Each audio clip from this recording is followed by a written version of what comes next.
pocket, and what will you find?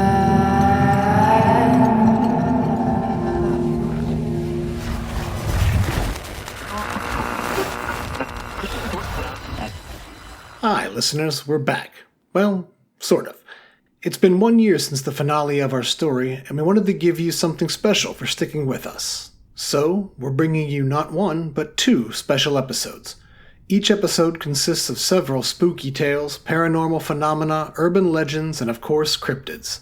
Our first episode is brought to you by the Paranormality Podcast Network, of which we are proud members. The Paranormality Podcast Network is home to many sci-fi, horror, cryptids, conspiracy, and spiritualist podcasts. You can follow the podcasters featured in this episode, or find more information about them at paranormalityradio.com. Now, without further ado, we invite you to turn down the lights, light up that jack-o'-lantern, and let's get ready to get spooky.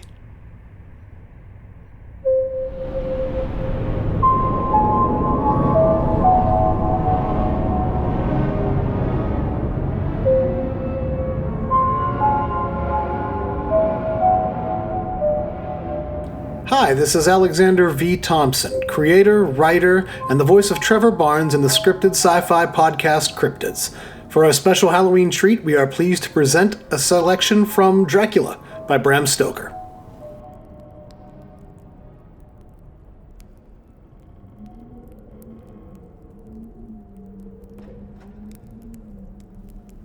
May. I must have been asleep, for certainly if I had been fully awake, I must have noticed the approach of such a remarkable place. In the gloom, the courtyard looked of considerable size, and as several dark ways led from it under great round arches, it perhaps seemed bigger than it really is. I have not yet been able to see it by daylight. When the caleche stopped, the driver jumped down and held out his hand to assist me to alight. Again, I could not but notice his prodigious strength. His hand actually seemed like a steel vice that could have crushed mine if he had chosen. Then he took my traps and placed them on the ground beside me as I stood close to a great door, old and studded with large iron nails, and set in a projecting doorway of massive stone. I could see, even in the dim light, that the stone was massively carved, but that the carving had been much worn by time and weather. As I stood, the driver jumped again into his seat and shook the reins. The horses started forward, and trap and all disappeared down one of the dark openings. Silence where I was, for I did not know what to do. Of bell or knocker there was no sign. Through these frowning walls and dark window openings it was not likely that my voice could penetrate. The time I waited seemed endless, and I felt doubts and fears crowding upon me. What sort of place had I come to, and among what kind of people? What sort of grim adventure was it on which I had embarked?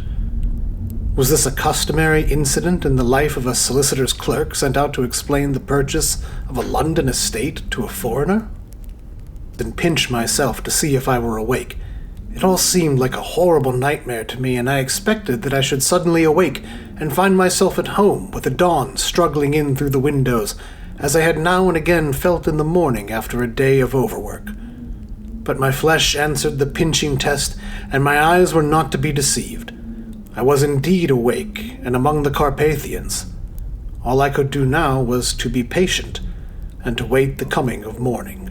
I heard a heavy step approaching behind the great door, and saw through the chinks the gleam of a coming light.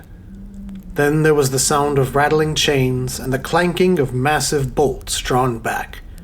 A key was turned with the loud, grating noise of long disuse, and the great door swung back. Old man, clean-shaven save for a long white mustache, and clad in black from head to foot without a single speck of color about him anywhere. He held in his hand an antique silver lamp, in which the flame burned without a chimney or globe of any kind, throwing long, quivering shadows as it flickered in the draught of the open door. The old man motioned me in with his right hand with a courtly gesture, saying in excellent English, but with a strange intonation, "Welcome to my house. Enter freely and of your own free will." He made no motion of stepping to meet me, but stood like a statue, as though his gesture of welcome had fixed him into stone. The instant, however, that I had stepped over the threshold, he moved impulsively forward, and holding out his hand, grasped mine with a strength which made me wince, an effect which was not lessened by the fact that it seemed cold as ice, more like the hand of a dead than a living man.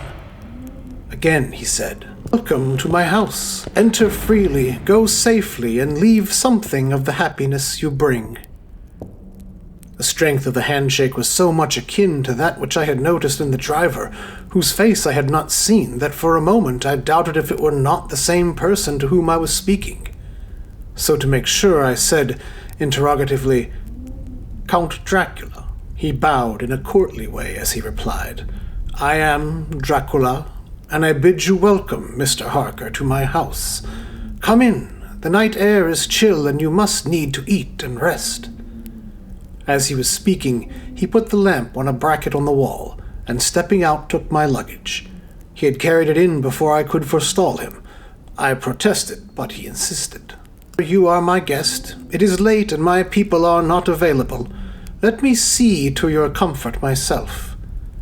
He insisted on carrying my traps along the passage, and then up a great winding stair and along another great passage on whose stone floor our steps rang heavily. At the end of this he threw open a heavy door, and I rejoiced to see within a well-lit room, in which a table was spread for supper, and on whose mighty hearth a great fire of logs, freshly replenished, flamed and flared.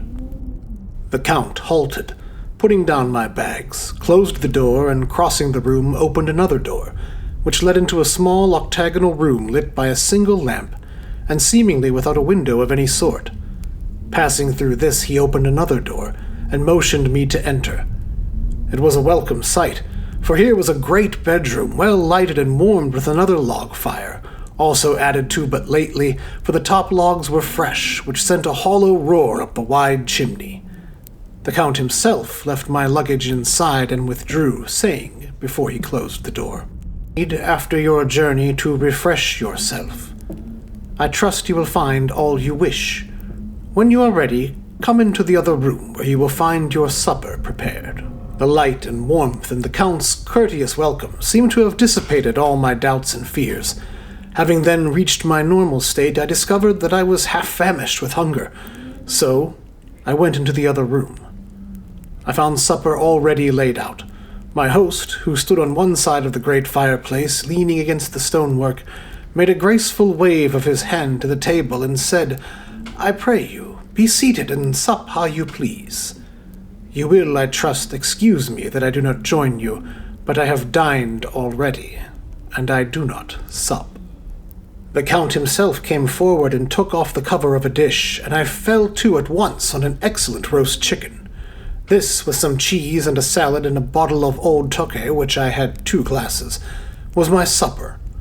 During the time I was eating, the Count asked me many questions as to my journey, and I told him by degrees all that I had experienced. By this time I had finished my supper, and by my host's desire had drawn up a chair by the fire, and begun to smoke a cigar which he offered me, at the same time excusing himself that he did not smoke. I had now an opportunity of observing him, and found him of a very marked physiognomy. A very strong, aquiline, with a high bridge of the thin nose and peculiarly arched nostrils, with lofty domed forehead and hair growing scantily around the temples but profusely elsewhere. His eyebrows were very massive, almost meeting over the nose, and with bushy hair that seemed to curl in its own profusion. The mouth, so far as I could see it under the heavy mustache, was fixed and rather cruel-looking, with peculiarly sharp white teeth. These protruded over the lips, whose remarkable ruddiness showed astonishing vitality in a man of his years. For the rest, his ears were pale, and at the tops extremely pointed. The chin was broad and strong, and the cheeks firm, though thin. The general effect was one of extraordinary pallor. Hitherto I had noticed the backs of his hands as they lay on his knees in the firelight, and they had seemed rather white and fine. But seeing them now close to me, I could not but notice that they were rather coarse, broad, with squat fingers. Strange to say, there were hairs in the center of the palm. The nails were long and fine and cut to a sharp point. As the Count leaned over me and his hands touched me, I could not repress a shudder. It may have been that his breath was rank, but a horrible feeling of nausea came over me, which, do what I would, I could not conceal. The Count, evidently noticing it, drew back, and with a grim sort of smile which showed more than he had yet done his protuberant teeth, sat himself down again on his own side of the fireplace. We were both silent for a while, and as I looked towards the window, I saw the first dim streak of the coming dawn. There seemed a strange stillness over everything, but as I listened, I heard, as if from down below in the valley, the howling of many wolves. The Count's eyes gleamed, and he said, "Listen to them! The children of the night, what music they make!" Seeing, I suppose, some expression in my face strange to him, he added, "Ah, sir, you dwellers in the city cannot enter into the feelings of the hunter." Then he rose and said, "But you must be tired. Your bedroom is all ready, and tomorrow you shall sleep as late as you will. I have to be away till the afternoon, so sleep well and dream well." With a courteous bow, he opened for me himself the door to the octagonal room, and I entered my bedroom. I am all in a sea of wonders. I doubt.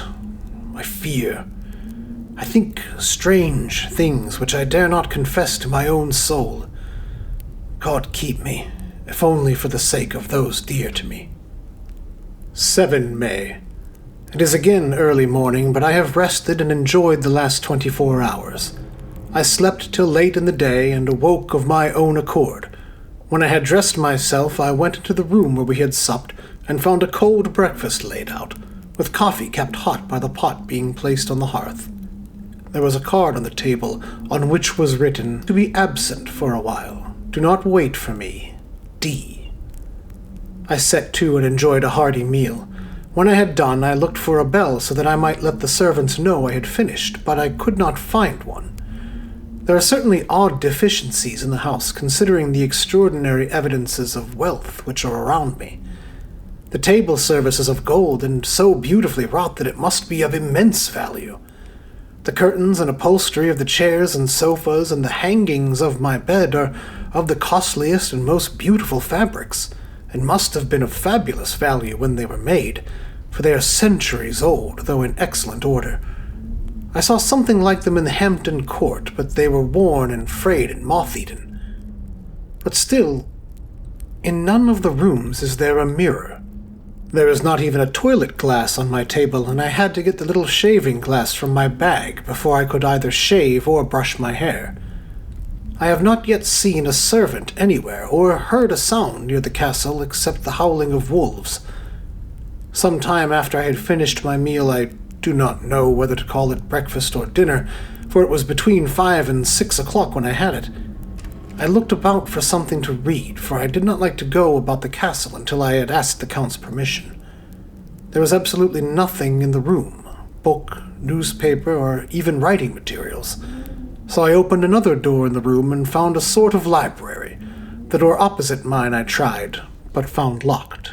In the library I found, to my great delight, a vast number of English books, whole shelves full of them, and bound volumes of magazines and newspapers.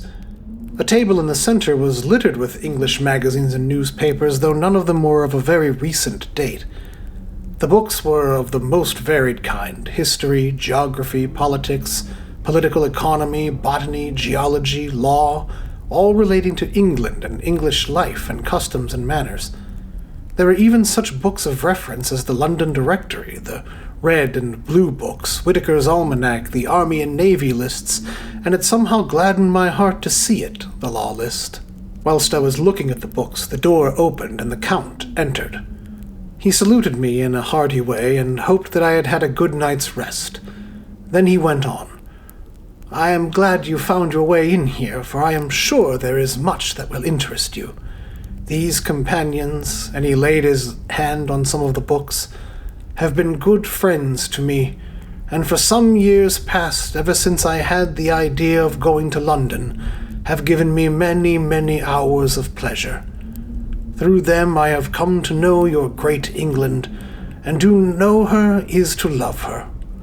I long to go through the crowded streets of your mighty London, to be in the midst of the whirl and rush of humanity, to share its life, its change, its death, and all that makes it what it is. 8 May. I began to fear as I wrote in this book that I was getting too diffuse. But now I am glad that I went into detail from the first, for there is something so strange about this place and all in it that I cannot but feel uneasy. I wish I were safe out of it, or that I had never come. It may be that this strange night existence is telling on me, but would that that were all. If there were anyone to talk to, I could bear it, but there is no one. I have only the Count to speak with, and he... I fear I am myself the only living soul within the palace. Let me be prosaic so far as facts can be. It will help me to bear up, and imagination must not run riot with me. If it does, I am lost. Let me say at once how I stand, or seem to. I only slept a few hours when I went to bed, and feeling that I could not sleep any more, got up.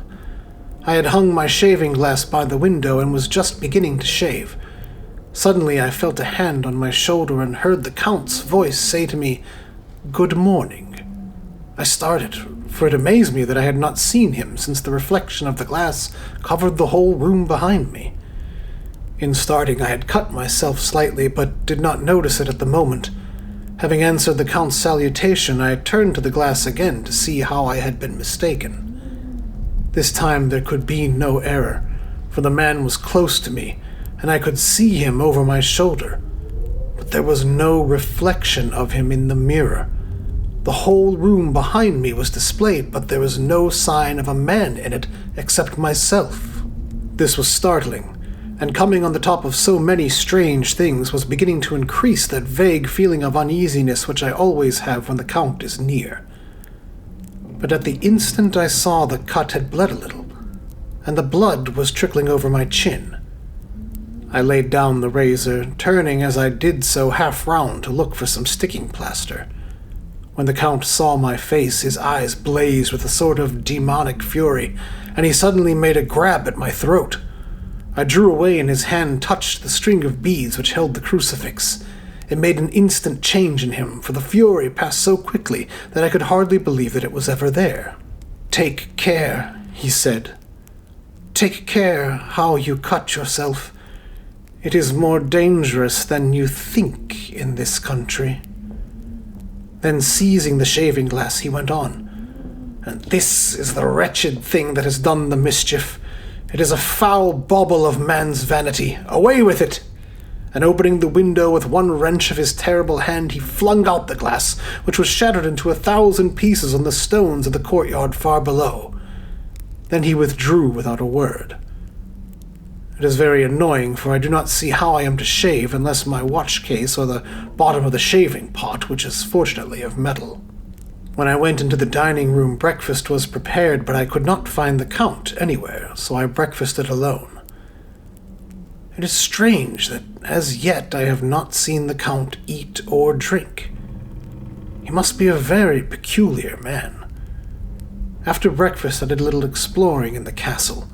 I went out on the stairs and found a room looking towards the south.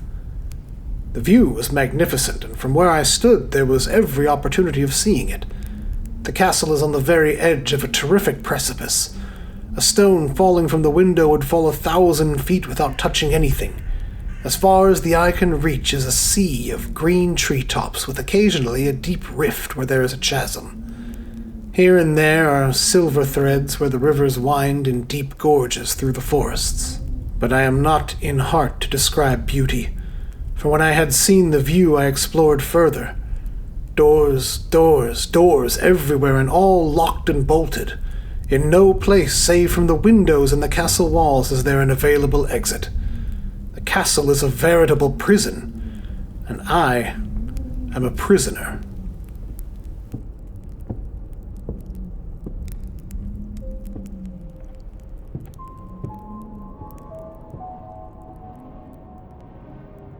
Thank you for listening. On behalf of the Cryptids team, have a happy Halloween, and always remember, eyes to the skies.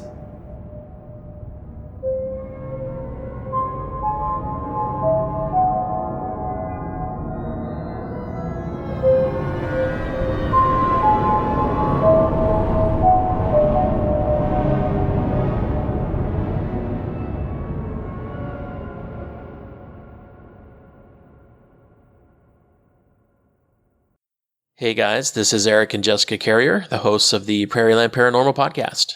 And we are excited to be part of this Halloween special sponsored by the Paranormality Podcast Network. We are going to share with you one of our favorite spooky tales, a chilling legend from our own state of Illinois, a legend called The Curse of Kaskaskia.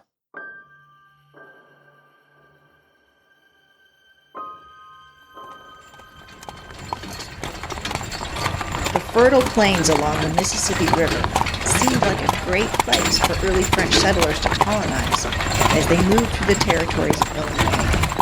Soon, by 1703, a new settlement called Kaskaskia was colonized. For over a century, Kaskaskia thrived and was the cultural and commercial capital of Illinois. The city was established on a small peninsula that jetted out into the mighty Mississippi River. The river brought many to this area, and Kaskaskia grew, becoming the territorial capital in 1809. The residents, nearly half of whom were French or French-American Indian, raised cattle, horses, hogs, and worked the small farms on the fertile grounds. The town quickly became a rendezvous point for many who were traveling even further west, and boasted a post office, several general stores, a hat shop, and 3 tailor shops. The town's single tavern, however, was a hotspot of trouble,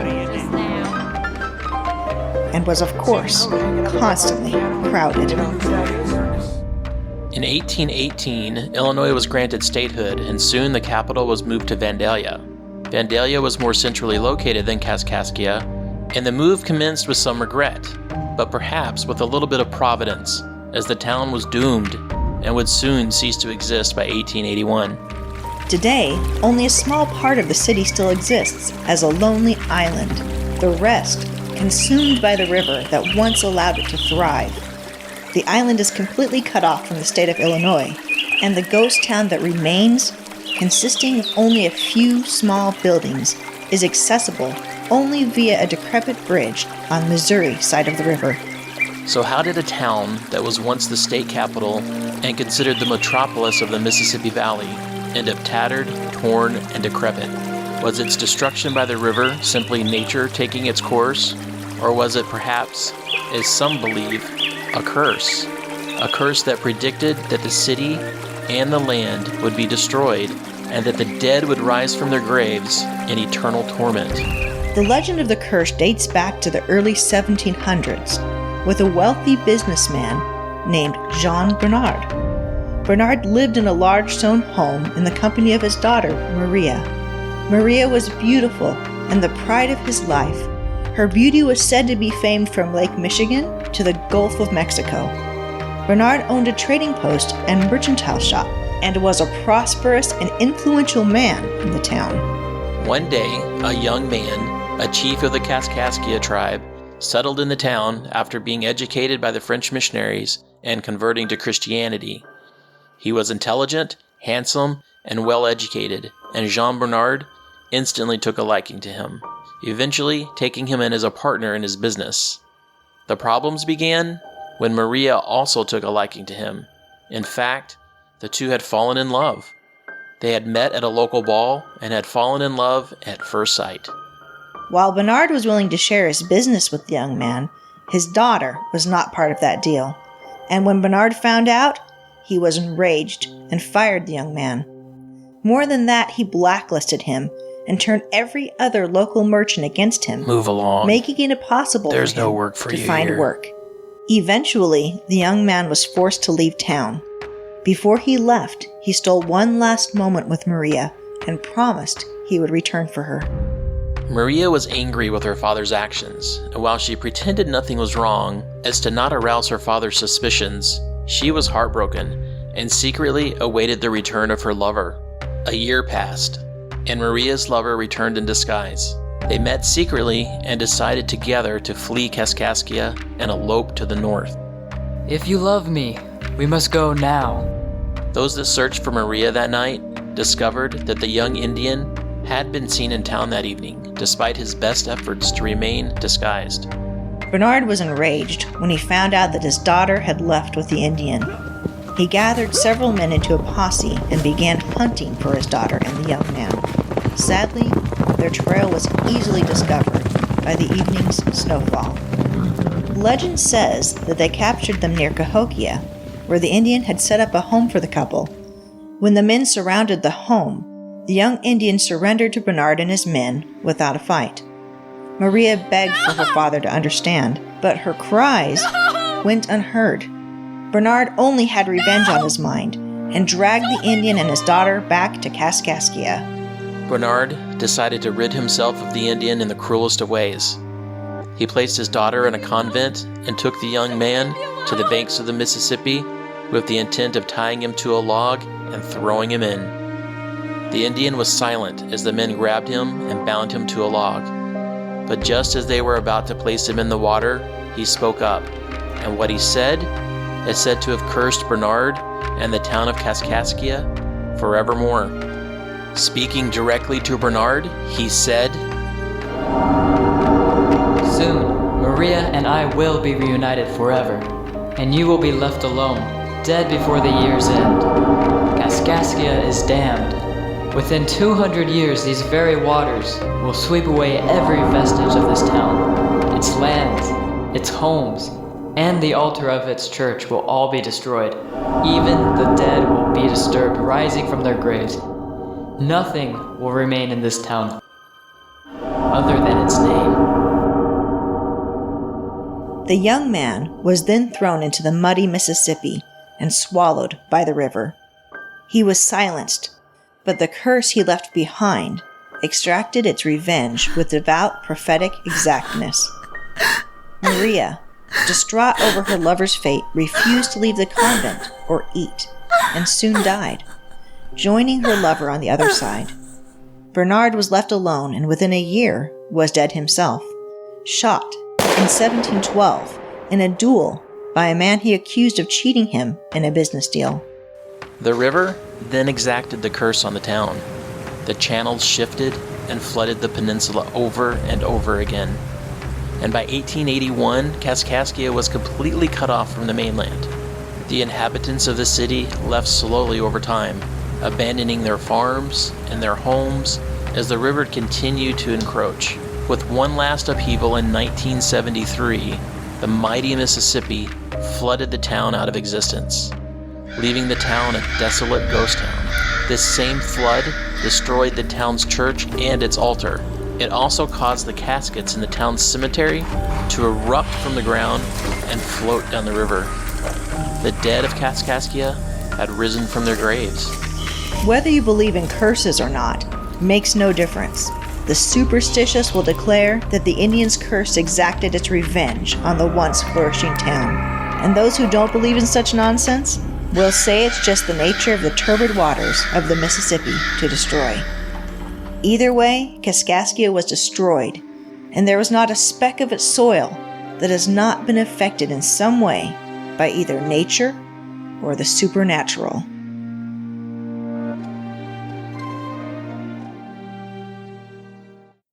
All right, folks, we hope that you have enjoyed our telling of the Curse of Kaskaskia. The Prairieland Paranormal Podcast is an exploration into all things paranormal with dramatic storytelling, historical research, relevant science, and witness accounts. If you are interested in hearing more of our podcast, you can find us online at www.prairielandparanormalpodcast.com or through your favorite podcast player. We hope to see you soon. Hi guys, this is Heather and Kristen, the hosts of Sinister Sweethearts podcast. Follow along as we journey through the 50 states of America, discussing everything weird, creepy, and sinister. New episodes every Tuesday, and you can find us on paranormalityradio.com or your favorite podcast player. I'm a 26-year-old male and I live in Michigan. I'm a normal, average guy. While I keep an open mind, I don't believe in ghosts, aliens, Bigfoot, and I'm not even too sure about God. The way I see it, if I haven't encountered it firsthand or seen it documented, then I keep a healthy amount of skepticism. There is one thing I do believe in now that I never did before. Hell, I didn't even know about it before. Black freaking eyed kids. I love to hike and camp. I just love the solitude, peace, and serenity the outdoors provides me. Being alone in the wilderness gave me the opportunity to clear my head, be introspective, and consider the facts of life. Beauty is all around us. In a way, I think it's my belief in beauty that has helped me cope as well as I have with what I'm about to share. In late August of 2010, I set out for Sleeping Bear Dunes National Lakeshore Park, located along Lake Michigan. I had scheduled 5 days off of work, and I planned on making the most of it. Sleeping Bear is one of my favorite parks in Lower Michigan. I know it to be a great place for some solitude, so I wasn't surprised when I arrived the first day, found my usual parking spot, and didn't see another person. The proper procedure for camping at a state or national park is to check in at a ranger station. There you pay your fees, obtain your backcountry pass, and give the rangers your information, license plate number, make and model of your car, etc. I headed to the nearby ranger station, a 15 or so minute drive, to get my affairs in order. I park in the station's parking lot and walk into the office. The ranger and I spoke for a little, and he asked me for my license plate number. I knew he was going to ask, but I still forgot to write it down before I went in. So I walk back out toward my car and I see 2 kids sitting at a bench just in front of where I'm parked. They weren't there when I parked, and I didn't notice them when I walked into the station. But at this point in time, I'm still on cloud 9. I'm happy to be on vacation, so I take no real notice. I walk to the back of my car, jot down the license plate number, and walk back to the office. I take care of business in the office and walk to the connecting bathroom. I enter an empty stall, and as I'm taking care of my business, I hear the bathroom door open, followed by whispered voices. It's a small bathroom, but I can't make out what the voices are saying. I can tell they're kids' voices, though, and I figure it's the kids I saw near my car earlier. No biggie, right? I finish up and open the stall door. Sure enough, there are the 2 kids standing outside the stall. I remember saying, "It's all yours," as I walked to the sink. The kids just stood there. When you think about it now, the situation seems a little spooky, but at the time, and if you were in the situation yourself, I'd bet that you wouldn't be the slightest bit worried, and neither was I. I wash my hands and glance in the mirror, only to notice the kids are looking right at me. This is the first time, but certainly not the last time on this trip, that my spine tingles with fear. The damn kids have completely black eyes, no whites to their eyes at all. At first, I can't do or say anything. I'm literally frozen with fear. The water runs over my hands, but I can't feel it. I was petrified.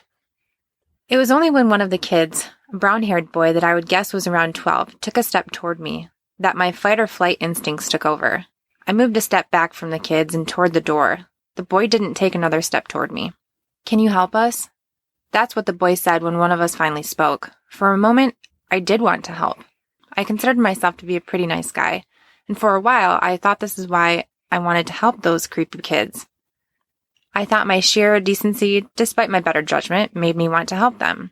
Only since I began researching the BEKs do I realize that I didn't want to help those kids, but whatever magical, mystical voodoo power they have made me want to help them.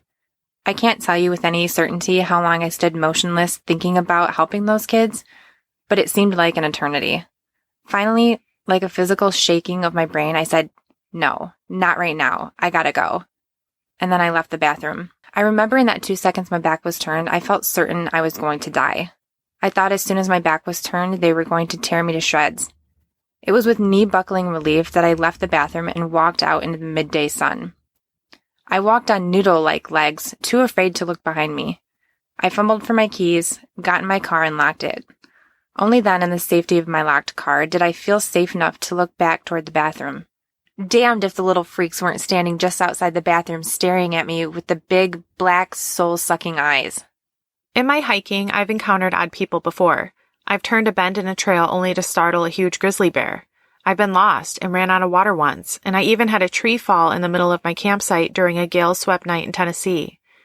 However, not a single event in my life scared me nearly as much as those kids. So there I am in my car staring at those kids and them staring at me. I can't take my stare away from them, and they start for my car. Startled to my senses, I turn the key, throw it in reverse, and get the hell out of there. I drive off, not daring to look in the rearview mirror. I know that if I do look back, I'll see those black eyes looking back at me. I turn onto the main road and head the short drive north to my campsite. Yeah, I know what you're thinking. Why the hell are you still camping? To be honest, I can't tell you why. It wasn't until I parked in the sand lot at the head of the White Pine Trail that my brain started functioning again. The drive home would only take 3 hours. I could make it home in time for dinner. But for some reason, I talked myself out of it. Sitting in my car in the sun on the beach has a way of taking away all bad feelings. I know that the sun will start to set in around 3 or 4 hours, so I know I should head toward my camping spot. Now, there are 2 ways to access the White Pine campground from where I was parked. I could either head through the woods, or I could walk along the beach. The wooded trail is quicker and shorter, and the beach trail is harder on the legs and lungs. However, considering what I had just went through, I decided to go along the beach. It was the more open, brighter, kinder trail. Reaching my campsite, I find it, unfortunately, completely empty. The campground was 7 sites, I think, and not one of them was taken. Usually this would be a happy thing to me, but this time I wished for all my might for a little company. I pick a site hidden fairly well from the trail, feeling that I didn't need anyone walking along to spot my tent. I unpack and set up my 1-person tent.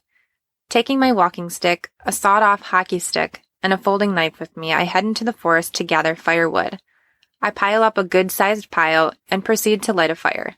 I cook my food and eat, all the while watching the sunset through the trees. What is normally a beautiful, warming sight to me now only brings dread. I do not want to be out here, I suddenly realized. I finish eating quickly and decide to gather even more firewood. I did not want to run out in the middle of the night. I wanted the night to fly by and give me the security of morning. I finished my whiskey and wished that I had brought the bottle with me from the car. The spirits had done their job, though, and I was a bit calmer. I was feeling sleepy, though the rules say, don't go to bed with your fire burning. I sure as hell was not going to sleep without the fire. I got in my tent, leaving the flap open, with just the bug flap closed, so I could see the fire and tried to sleep. I don't know how long I lay there before sleep found me, but I did eventually drift off. I woke to a dead fire and the early dusk light coming in. As dawn turned into day, I felt more and more foolish for the fear I felt yesterday. I couldn't explain the intense dread and fear I felt when I saw those kids, but I did my best to ignore it, and I explained away their eyes pretty easily. I told myself the kids were campers, had some colored contact lenses, and were playing a joke. Simple. Possible, even probably, considering the alternative. I ate breakfast and then made a horrible decision. I decided to stay another night. After breakfast, I gathered firewood so that I wouldn't have to gather any when I got back for the evening. I hiked back to my car along the wooded trail and decided to go to the dune climb. The dune climb is a trail that begins at a towering dune and ends 1.5 miles away at Lake Michigan. I got back to my car from the round-trip hike right around 1 o'clock, and then I spent the rest of the day enjoying the surrounding area. I went to this steakhouse just outside of Traverse City around 4:30, figuring a quick dinner would get me to my camp at just about dusk. But that's not what happened. The restaurant was packed. In the end, I didn't get out of the restaurant until dusk. By the time I was at the lot and parked, it was full-blown nighttime.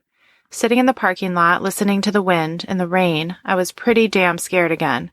I think that if nearly all my gear wasn't still at the campsite, then I would have just drove home and said screw it. However, I couldn't abandon several $100s worth of camping equipment because I was scared. I gear up and took the beach path. Hiking in the dark is not smart in the best of circumstances. The real danger is getting lost or stumbling over something and injuring yourself. However, what had me worried was a creeping sensation of paranoia. As I walked, the sensation of paranoia and dread grew. I stopped every 10 feet or so to look around. I listened, but I saw nothing and heard nothing. I'd walk another 10 feet and just knew that someone was watching me.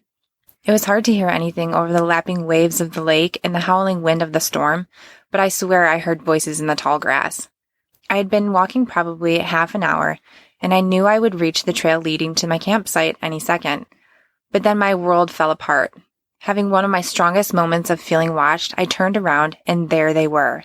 The boy who spoke to me earlier couldn't have been more than 5 feet away, and the other boy, the quiet boy, was standing slightly behind him. Each of the boys stood motionless, staring, just staring. At this moment, I'm not sure I have the ability to put my terror into words. The best way I can describe it is to say I felt like I was dying. I felt like I was in the hospital and the doctor just told me I had moments to live. The talkative boy moved toward me. The only light on the beach came from my headlamp. My beam flashed across their faces, reflecting grotesquely in their large, dark eyes. Help us. I couldn't speak. I couldn't move. I could barely breathe.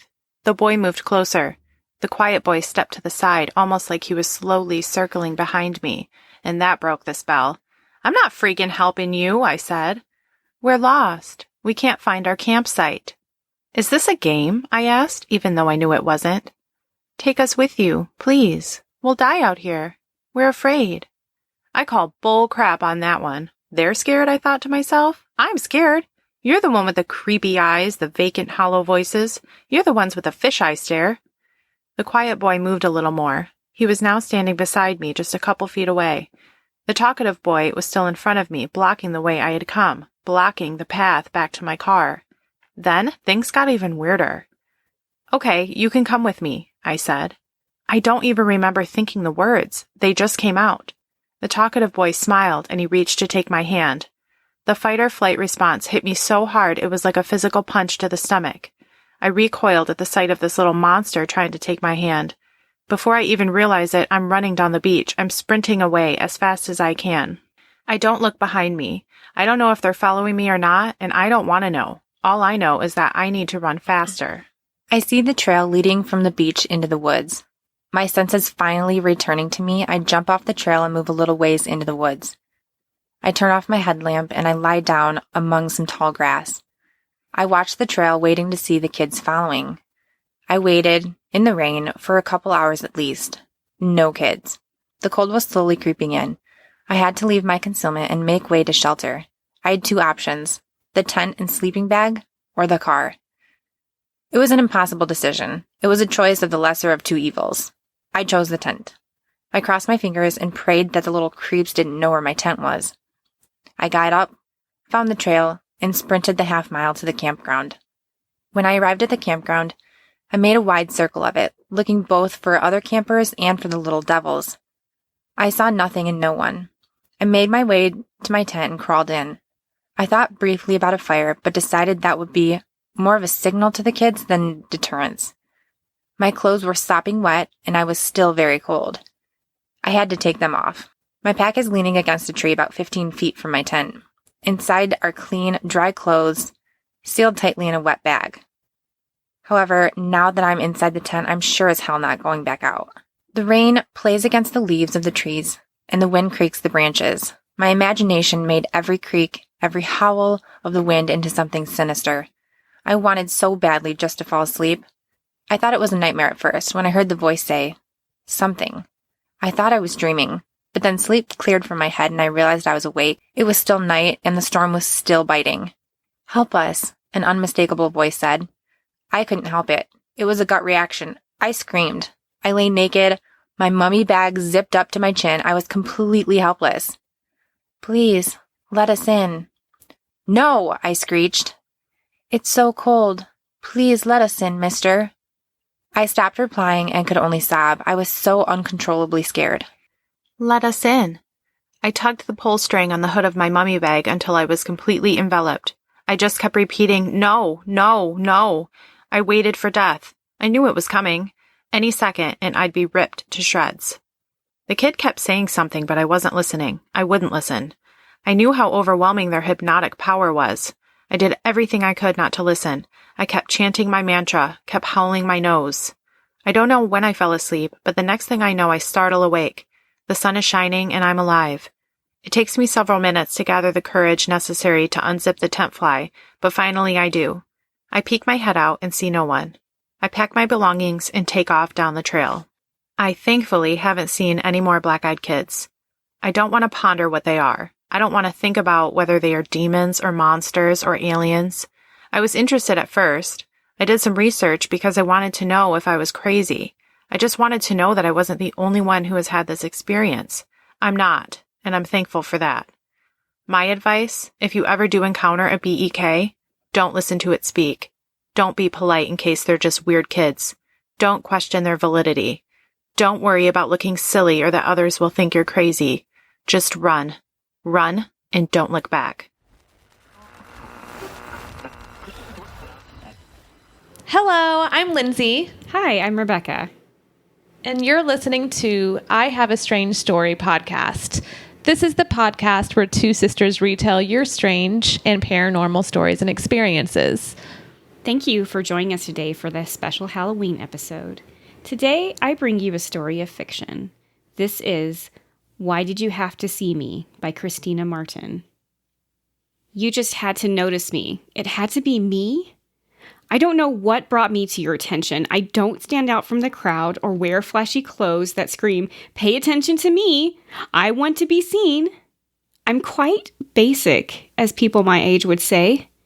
I like to blend in with the environment since I don't like much contact, especially with strangers. But you had to see me. I don't know how long you were following me before I noticed you, but when I finally paid enough attention, I saw you everywhere. I couldn't step outside my apartment without seeing you across the street with your camera, snapping photos of me, or when I would turn down an aisle at the grocery store, you were there, staring at me as I was looking at my cereal. At first, I thought it was all a coincidence. Honestly, I thought, who the fuck would follow me? I'm nothing special. I spend most of my time in my apartment or sometimes visiting friends. I thought for a while, maybe you had a crush on me and was too embarrassed to say it, but when you started taking the photos, that's when I thought this was something more. So when I confronted you, you ran. I didn't see you for a week and was a bit conflicted with my feelings. I felt somewhat abandoned, but then at times content to have my privacy back. I bet you wish you'd never seen me now. You thought you could stalk me, that I was just a helpless, lonely girl. Oh boy, how wrong were you? As I'm typing this, I can hear your screams echoing off my walls. No one will hear you. I promise. You're in my world now. No one probably even cares you're gone. I checked. You have no family to speak of, as you disowned them when you were a teenager. You have a girlfriend that was on the brink of breaking up with you because she thought you were going crazy with your constant chatter about me being some psycho with all the photos you took of me, just being an ordinary woman going about her boring life. You developed my pictures from the darkroom in your 2-bedroom apartment and spread the photos all over the living room floor, screaming and begging for her to see what you saw. But she never did see, did she? Needless to say, I've done my research on you, friend. The thing is, I've spent so much time being unnoticed that I've gotten away with so much. The missing person posters riddled on the telephone poles or college corkboards. I'd have to say most of those are my victims. But you? I don't think your face will be in a milk carton or any newspaper. I cover my tracks. I've already gone to the police and filed a complaint about you stalking me. I went there, crying, mascara bleeding down my cheeks, terror in my eyes, with my close friend embracing me as I shivered in her arms. You remember the police officer banging on your door to serve you the restraining order, right? Remember when he saw all the photos? Yeah, I know you tried to show what little evidence you had on me, saying I was a serial killer, but you really just looked like an unstable, failed photographer to him. Now that I think of it, I remember when I first saw you see me. I had just slit the throat of some asshole that tried to attack me when I was walking home from a friend's house. I had just finished carving his neck and let go a hold of his hair. When he dropped to the ground, the only sound was him gurgling his last breath of air. You ran, but I thought you didn't get a good look at me since it was so dark that night. I honestly wouldn't have gone for you since you're not my typical victim, but MOs change. I'm adapting. Don't worry, though. You won't die as quickly as most of my victims. I want you to understand how being in the wrong place at the wrong time can become your worst nightmare. Noticing the unnoticeable has consequences. If you'd like to hear more stories from Christina Martin, visit her Patreon page at Sunday morning. Now I have a story to read. This is from a listener who sent it in. And this is a true story. And it's pretty creepy, I'll tell you that much. So this is from whenever he's younger. He's like in his 20s, he thinks. And he came out from a night of drinking, and it's about 2 a.m. So he pulled up, and he sees that his neighbors are having a party next door. And it looked like it was kind of winding down, like there weren't a lot of people there. But there were 3 girls there. I think 2 of them lived there, and one of them was like a friend who was there. And like she like just looked like really messed up. Like she'd been drinking all night. She had no energy. And they basically were like, hey, can you help us with this girl? They were like, we needed to carry her to the bedroom. Like, can you help us? And he was like, sure. So he went over there, he picked up the girl, and he took her into the bedroom. And then he just sat on the floor next to her. He was scared that she was going to throw up and that she might choke. So eventually the 2 girls left out of the room, and they went into the living room. And he says that all of a sudden, whenever they left, he felt all of this energy like in the house. And the girl who was laying in the bed started talking about the devil. And she looked disturbed, and she looked angry, and she looked concerned. And he couldn't really understand what was going on. He didn't even know this girl. Like, he just showed up to help. And those other people had just left. So then she kept staring down the hallway. And as she was staring down the hallway, she was saying, he's down there. And she just kept repeating it over and over. And at first, he thought it was just a joke. He thought they were just doing all this to scare him, like it was some elaborate prank. So then she escalated to screaming. And she was screaming, he's down there, he's down there. By this time, 2 other guys show up, and they're all friends. And then he says that this is the point where he thinks that she started to act possessed. She was angry. She was slamming things. She was yelling. And he said that they couldn't even make sense of what she was yelling or what was going on or what she was upset about.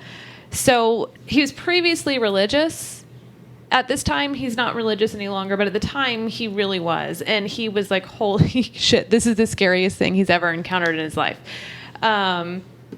Okay, so he noticed what he thought was a need for help, basically. He thought that this was his calling to really help her.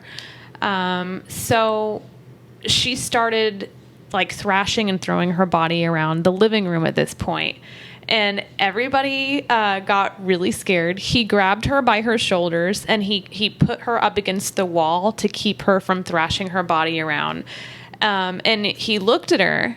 And at this point, those other people who were there, her friends, they all ran and they left. And they left her alone in the living room with her. And he looked at her and he said, we have to pray for you. And he just started praying. He doesn't remember what he prayed. Like, he doesn't know if it was a specific prayer or if it was specifically to help this person. And she looked at him, and he asked her if she believed in God. And she just started laughing and didn't really provide the response. He said it was a very maniacal laugh that was absolutely terrifying, and he wanted to leave the room immediately. So he just started praying out loud over her. And he was asking somebody, he was just saying, leave her alone, and then praying. She started yelling at her, and she just started yelling the F word at you, like F you, F you. So he went outside, and he sees that there's crosses, or not outside, in the living room. He sees that there's crosses all over the living room. And he said that he thought that these were idols at the time. And I had to ask him what that meant. He basically meant it's worshiping an object over Jesus, over a person. And so some religions view religious stuff like that as idols. And so he kind of saw it as a bad thing, because you're supposed to worship Jesus over the cross. So what he did is he was like, I have to get her out of the living room. So he picked her up and he put her on the front porch. He looked at the girl who was his neighbor, and he said, go get my brother. And so she ran next door. She went and got him. He came running back, and he said he and his brother came, and they just looked at each other, and he said they knew exactly what they had to do. And his brother came over to him, and then she started laughing in a very evil, very scary laugh. And then all of a sudden, they heard dogs howling throughout the entire neighborhood, including his dog. And they also lived out in the country, so the houses were kind of like far apart. All the dogs started howling, and he and his brother just started praying out loud over her. And he doesn't know how long. It seems like it was forever, but eventually she just stopped. and she just laid there. He's not sure what happened. In this moment, he went back home and his stepdad was there, and his stepdad was very involved at the church that they went to. And he asked him like what it was. And his stepdad went on to tell him that he was very lucky to have this occurrence because he said that they didn't do anything to protect themselves. And that with them praying over this person's body, if there was something that had possessed her, when it left, it may have entered one of them. And so he was saying that they were actually very lucky that they had this experience, which is probably one of the scariest experiences. His thoughts on it now is he thought that it could have been drugs, it could have been alcohol, it could have been intention sinking. He's not sure. He never saw her again after that. And in fact, what he understands is that she allegedly went missing after this incident, and they never heard from her or saw from her, and they never talked to the neighbors again. So that's my story, and I'm sticking to it. Happy Halloween. Thank you for listening. You can find us everywhere that you listen to your favorite podcasts. Hello, everyone, and happy Halloween. This is Brandon from the Paranormality Podcast. Tonight, I wanted to read you a story that takes alien abduction behind the wheel of an 18-wheeler. The story was written by Reddit user Author Jojo, and it's called Aliens Don't Fly Spaceships. They drive semi-trucks. I remember sitting in my car for the longest time, staring at the lights flashing on the dashboard, just hoping that they would flicker off. Anything to keep me from having to accept that I was essentially stranded, surrounded by nothing but flat brown land and ever-oppressive darkness. I wish I could have been at least angry at myself. I wish before heading off I had ignored the noise the car had made, or chose not to care about the way the engine sputtered. That wasn't the case, though. When I left for my trip, the car was in tip-top shape and showed no signs of breaking down. Then all of a sudden, with my headlights painting the dark road before me, the car just died.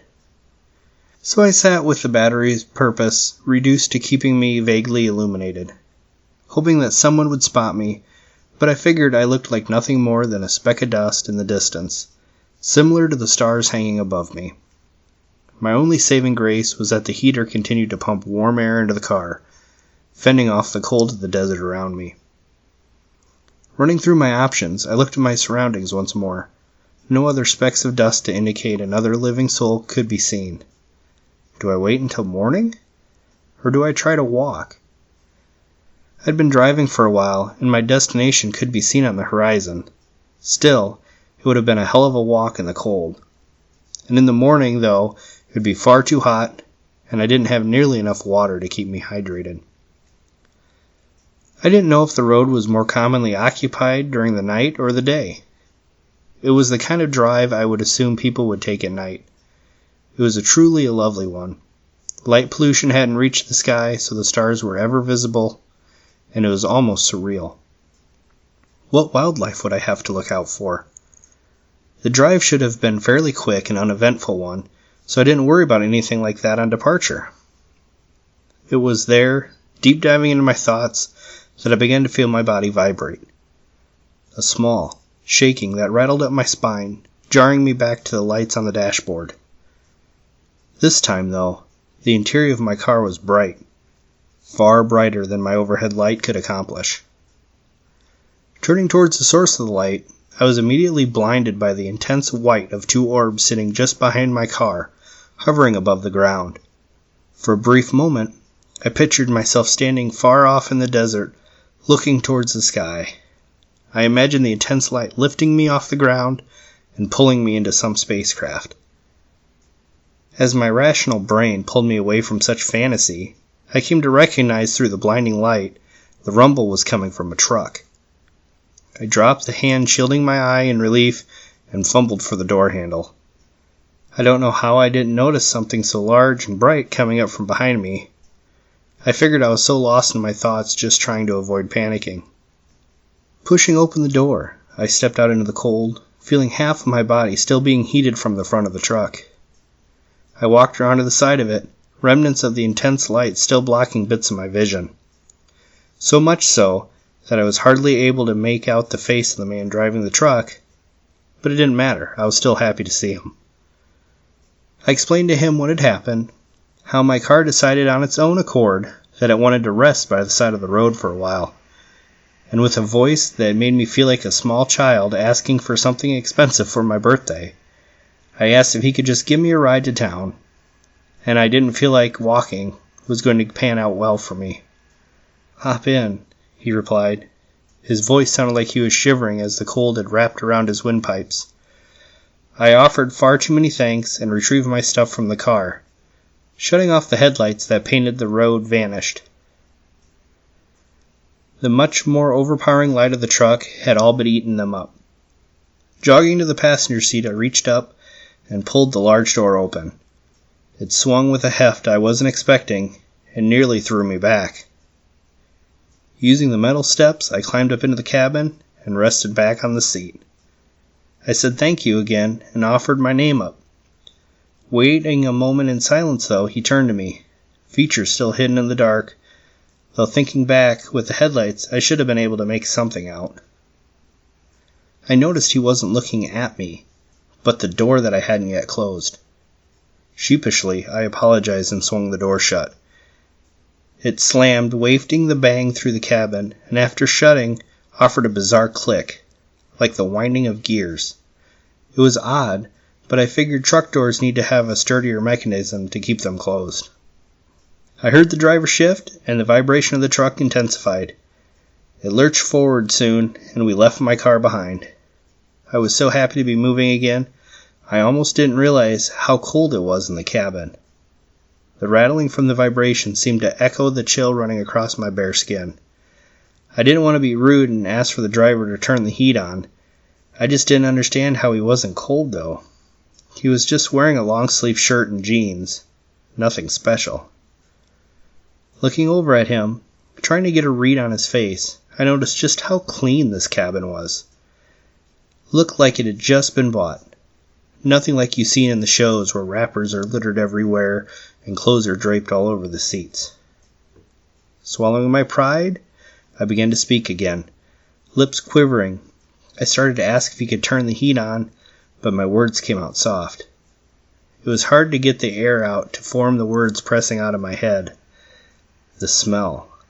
The heat wasn't on, but the air was still coming from the vents. I'm not sure if it was like that when I first got in, or if it started when we started moving, but the smell was different. I was trying to put my finger on it, and then my vision started to go hazy. When we stopped moving, how long we were moving for, who was I sitting next to? I turned my head to get a look at him while I felt my body going limp. His face was illuminated now, but my vision was clouded. His features seemed to stretch and pull away from under my impaired gaze, and then I blacked out. I came to slowly, my senses returning to me after the other. First was smell. Taking in a gasping bloom of air, I noticed the strange smell from before was gone. It was replaced by the smell of a rusting iron and batteries. Then I could hear a small clattering of objects around me, like things in metal tubes falling over each other. It wasn't long before I could feel again. Thick restraints around my wrist and ankles, apparent to me at first. Though I wasn't immediately aware of their purpose, as I wasn't able to move my body anyways. Soon after, I could feel similar restraints on my forehead and chest. My eyes were struggling to open, and I couldn't move my body, and had to fight to try and flutter my eyelids. Small slivers of the scene around me. While the noises continued, I fought to open my eyes. When I finally managed to open them wide enough to see what kind of situation I was in, I discovered the reasons for my restraints. The grogginess of me waking up must have hidden the feeling at first, but as I looked around as much as motionless neck would allow, I understood the underlying vertigo. I thought I'd find myself lying on a table, but instead, I was constrained to the ceiling. Looking down, I saw a table filled with various instruments. It didn't take much deductive reasoning to put it together that I was on the back of that truck, the large metal container hauled by the same man who had picked me up. Then the door opened. Another light flooded into the container as two figures stepped into it. The driver I instantly recognized, but now there were two of them. The same shirt, pants, and body build. They spoke to each other and it sounded like a whisper, but as I listened carefully it was more like an expulsion of air. Within the soft rushing of breath were faint clicks, the innocuous cling that a safecracker would listen for. One of them looked up at me. Recognizing that my eyes were open, it expelled more air, alerting the other, who almost looked up at me. Their eyes were devoid of pupils or sclera, and instead their eyes consisted entirely of a faded violet. The color became more vibrant as it reached the center of the eye, and duller near the edges. One of them made a motion to the light that was being cast into the truck. The light then shifted to a color similar to their eyes, making the interior of the truck saturated with a muddy purple. The color felt oppressive. It weighed heavy on my chest, and it was accompanied by a low mechanical hum that shook against my back. I didn't feel it at first. The instrument that they had invaded my stomach. It was a pinprick of pain that grew into a gnawing heat as the instrument, guided by one of the men, dragged from my stomach up the restraints on my chest. Despite the pain, I wasn't able to scream or shake, fighting the sensation in any way. I just had to suffer it, which I think made it worse, and I had no outlet but the pain. Looking over, I could see that the light had caused the rusted sides of the truck to shift into something with reflective properties.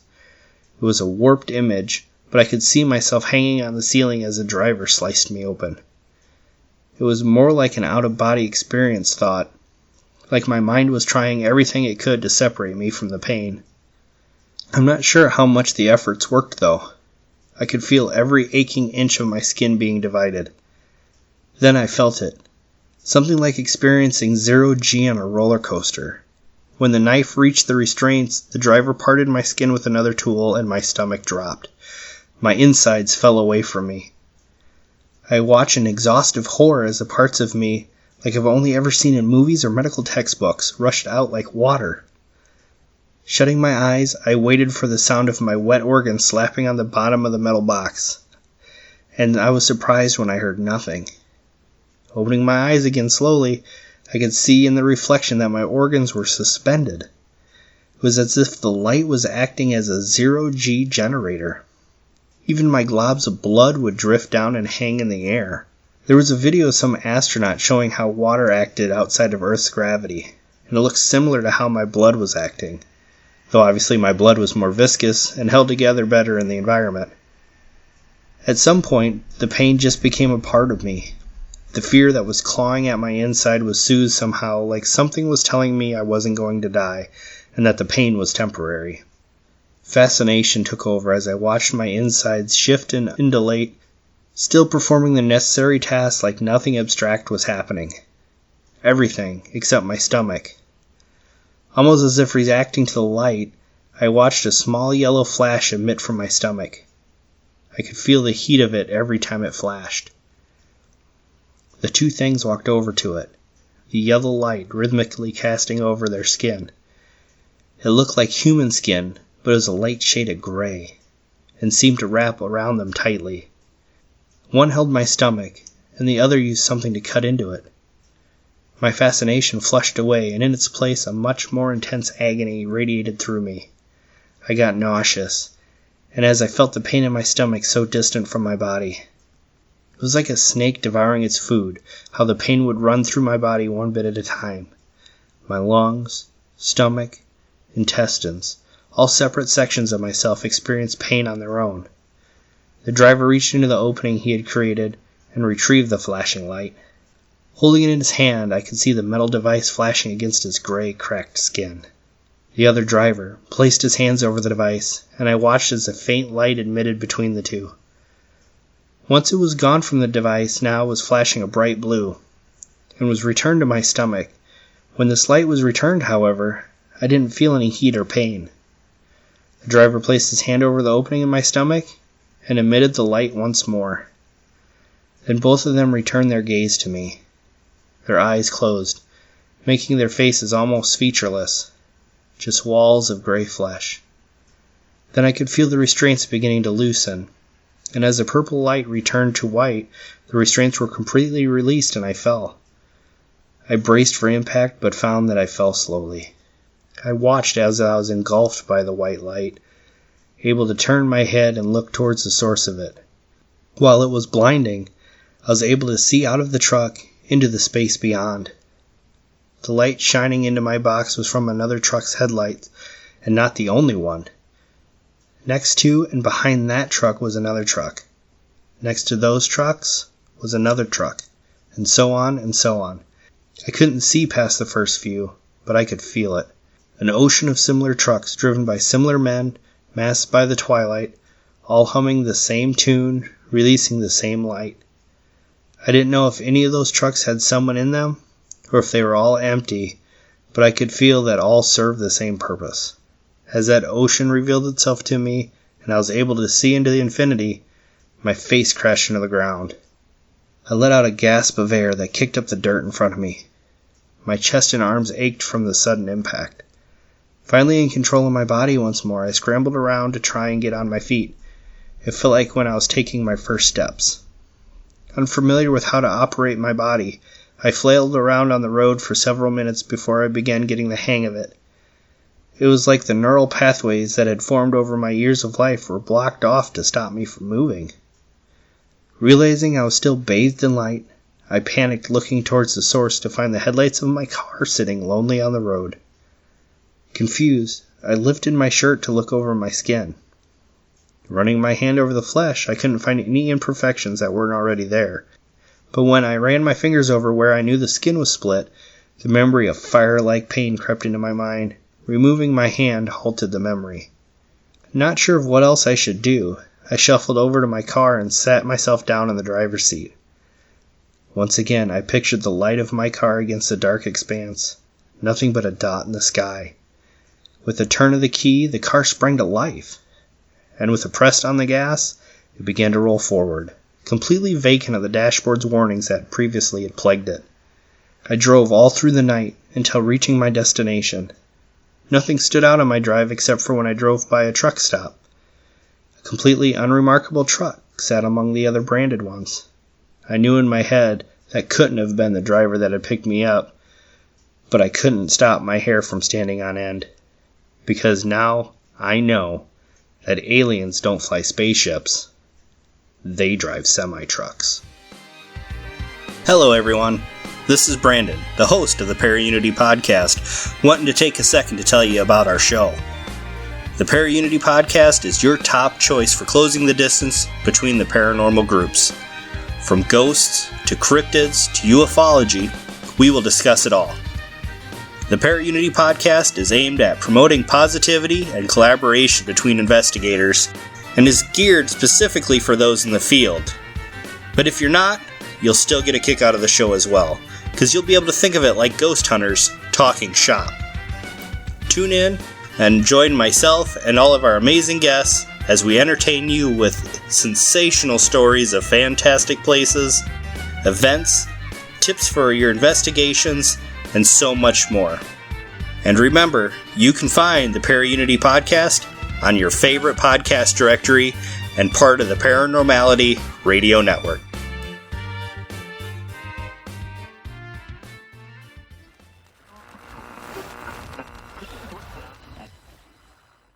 Hey everyone, I'm Jack Kirby. I'm the host of Paranormal Podcasts We Listen To, which is a roundtable podcast where I talk to your favorite hosts in the paranormal world.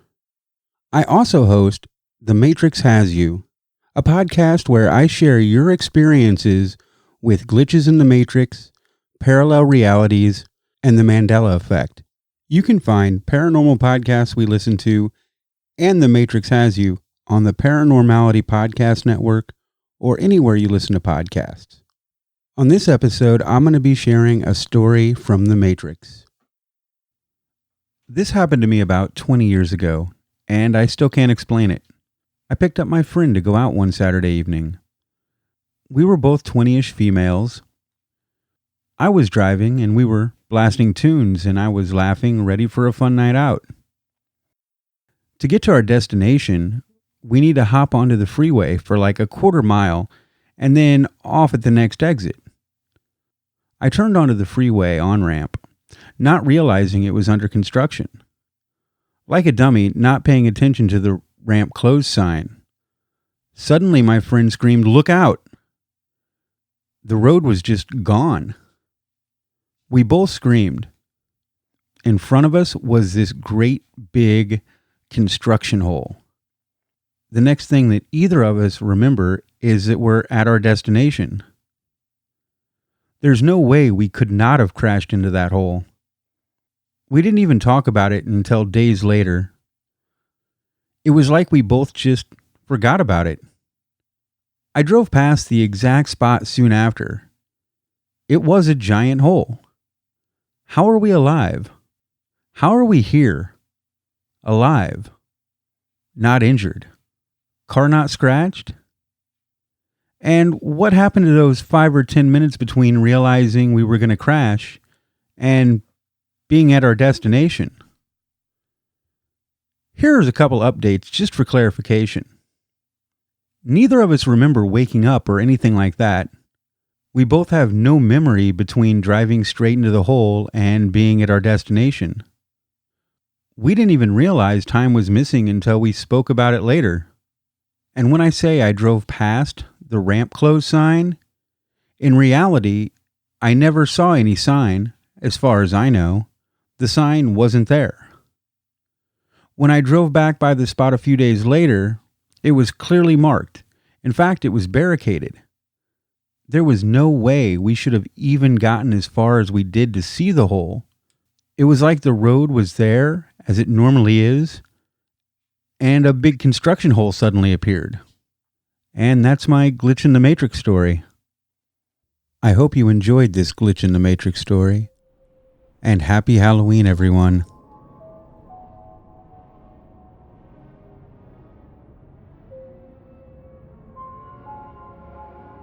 Thank you for listening, friends.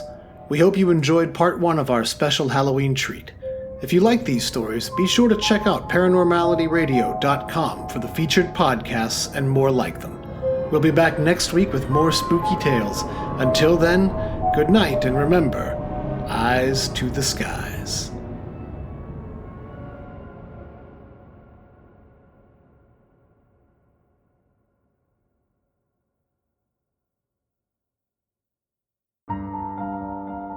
This podcast is a proud member of the Paranormality Podcast Network.